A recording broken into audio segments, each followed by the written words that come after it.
Hi hello મિત્રો, અમે પહોંચી ગયા છે માણેક ચોક અને રાતના વાગ્યા છે 9:30. અમને થોડી ભૂખ લાગી હતી, પણ ખાવું તો શું ખાવું, કેમ કે અમારે હતો શ્રાવણ મહિનો. એટલે અમે ત્યાં થોડી તપાસ કરી તો જોયું કે ફરાળી સેન્ડવિચ અને ફરાળી પીઝા મળે છે. તો અમે વિચાર કર્યો કે ચાલો હવે ફરાળી સેન્ડવિચ કે પીઝા ખાઈ લઈએ. તો અમે ત્યાં સેન્ડવિચનો ઓર્ડર આપ્યો હતો. અમારી સેન્ડવિચ આવી ગઈ હતી. હવે હું સેન્ડવિચ ટેસ્ટ કરું છું કે કેવી છે ખાવામાં. અમે જોડે પેપ્સી પણ લીધી હતી.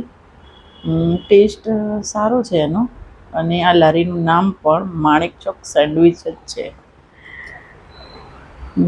ટેસ્ટમાં બહુ સરસ હતી.